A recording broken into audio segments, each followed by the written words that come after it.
Divine timing is any time you're a vibrational match to what you want.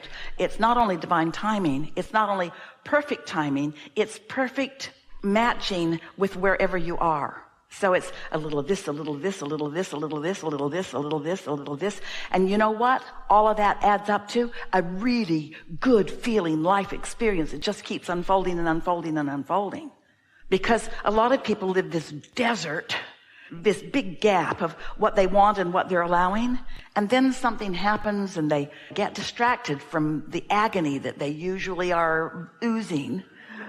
And then they close the gap. And they say, oh, wow. But it doesn't last because it was sort of a fluke. They met a happy person who influenced their good behavior for a little while, you see. Got to be consistent in your expectation. If a tree falls in the forest and there's no one there with ears to translate the vibration into sound, did the tree really fall? Yes, it's just that nobody heard it. Because no one was there to receive the sound of the vibration. There are all kinds of things that are happening that you're not matching up with, so you wouldn't call it good timing because you got to be there to match up.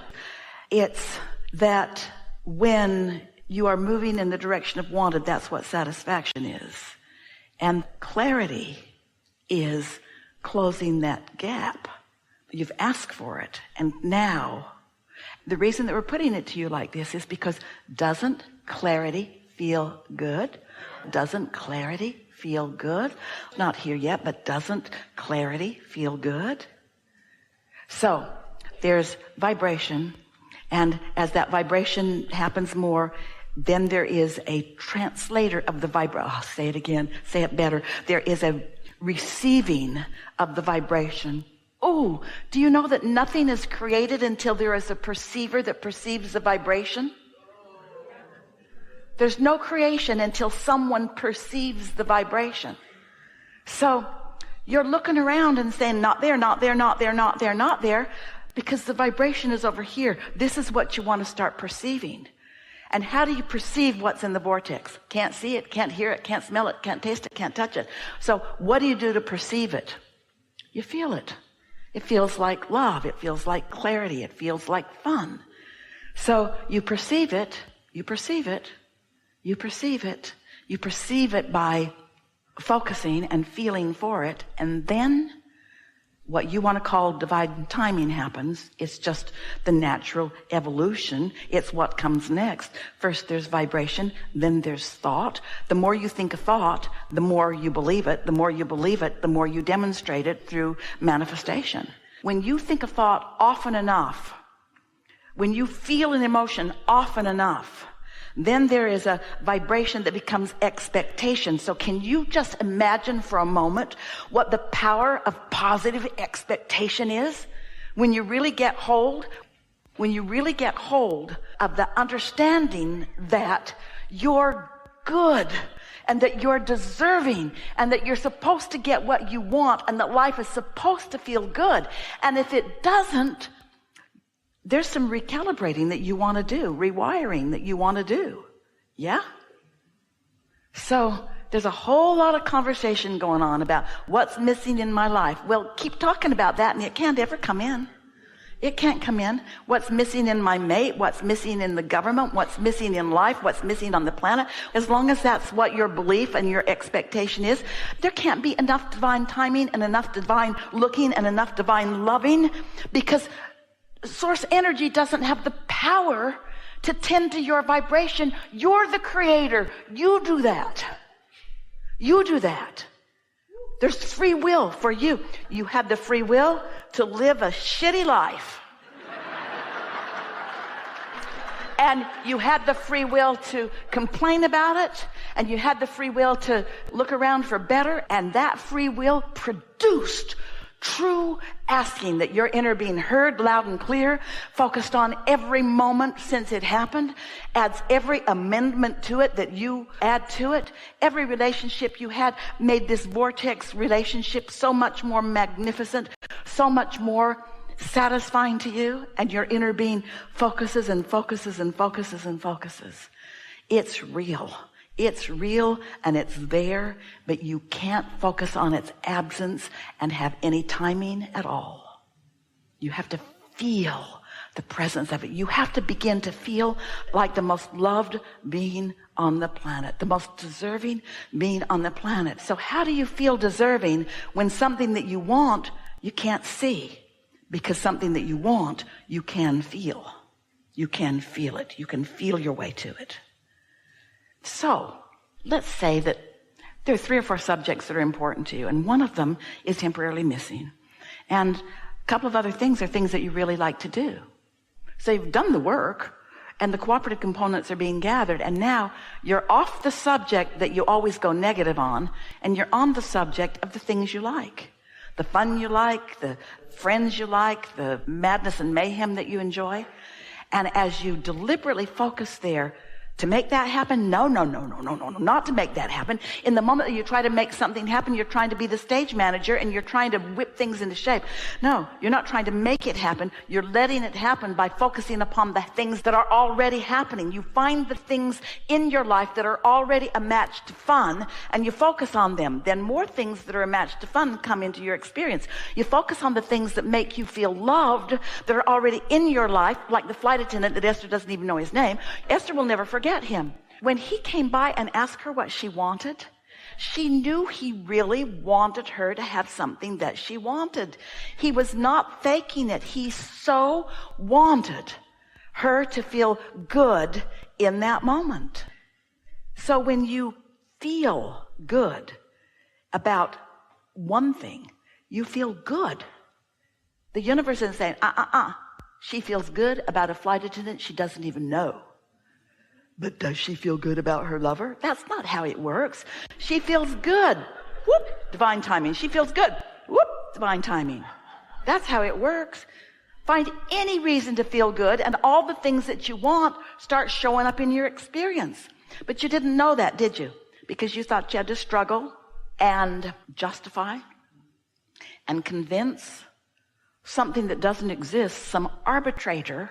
You've got divine timing, your inner being, and the law of attraction all mixed up with your mother. Strings attached to everything. And so the big question is, how can I be pleased? And you want to add to it, how can I be pleased in unpleasant situation? Well, mind control. A desire to feel good that is so strong that it outdoes everything else. I so want to feel good that I'm going to feel good even though so much about you bothers me. Now, that's like a first step in that, isn't it? But a lot of people think that a terrible relationship is better than no relationship at all, but it isn't. It's all right to have sifted and sorted and know what you want. But the terrible relationship, just for most of you, because most of you are observing more than you are tending to your vibration, just observe the things that you are not appreciating, and then you can't get to where you want to be from there. To find a pleasing match, you have to be pleased. You can't find a pleasing match from a place of displeasure. So how are you going to be a match to what you're looking for? What is it that you're looking for? Rather than talking about the things, talk about what it feels like. What does it feel like to be inside that satisfaction? Why does anybody ever feel satisfied? What is the definition of satisfaction? We'll tell you, it's moving in the direction of desire. In fact, that's the only place that satisfaction comes from. Having lived life and asked for something, and now to allow yourself to be a cooperative component to what you've asked for, that's what satisfaction is. So, what satisfying, happy. So, conjure it. Fill it in a little more. They can't just be words that are either empty or words that mean the opposite of what you're feeling. You know when most people talk about love? When they really want some. When they really don't feel love, but they really want love. Well, you can't get there from there. That's looking for love in all the wrong places. We've been saying that for a long time, but it's not looking for love in all the wrong places. It's looking for love from the wrong point of attraction. It's looking for love without it. when you're never without it. You're never without it. Esther's in love with the flight attendant and with the people who talk to him and with Michelle and with the girl who sat next to her. That's how you fill that in. You see what we're getting at? And so the lack, the feeling of I don't have it, is the feeling, which is your point of attraction. And then you double down. And I've been trying. I've been meditating. I've been doing all the right things, but I don't have it. I'm not getting it. I don't see it coming. And we say, what are you going to do about that? You got to get off that. You can't get to where you want to be from there. Your desire is strong. It's in your vortex. Good. We don't mean anything. We're not trying to make a big point of the and yet, it feels to you like you need to identify the problem.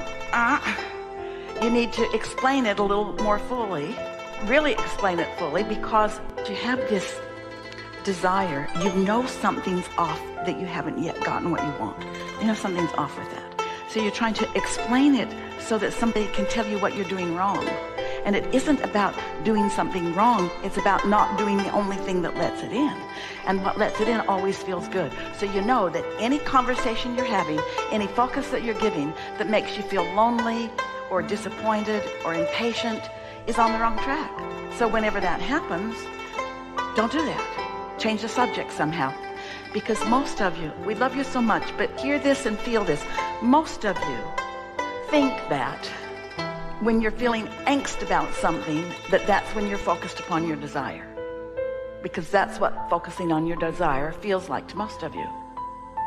It feels like angst, and then it feels normal. So then when you meditate and you do those things that makes the angst go away, you're finally allowing it. Most people think that they have to struggle and strain. There's no pain without gain, is what humans tell one another. And that's a big flawed premise. There's no gain with pain. The pain put a lot of gain over there. You're just not going to get any of it until you stop focusing on the pain. And humans want to say, I would focus on the pain if you'd give me some gain. And we say, you can't get the gain. You don't get off the pain. And you say, that's jacked up. But it is consistent. Most people don't get how it works. Most people think that there's someone that holds the pie, and that if you plead a needy enough case, that some arbitrator that is splitting the pie up with some sort of rationale will give you the slice of pie that you need. But law of attraction matches things. The absence of something wanted matches the absence of something wanted, matches the absence of something wanted. You've got to find the presence of something wanted and make it really active in your vibration on a regular basis, and then boom, an airplane full of nice people.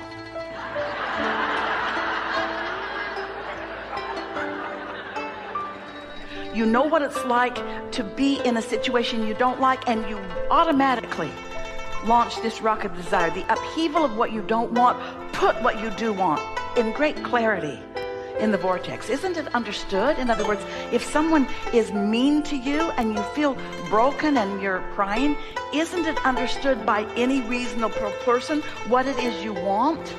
Kindness and love and harmony and matching and more and more and more. And so it's over there, and your inner being's all over it, and the law of attraction is too. What are you going to do now to match that instead of the absence of it? Your habit is to worry about it and to discuss it with other people. You can't get to where you want to be by trying to rub out its opposite. Rubbing out its opposite just holds you over there with its opposite.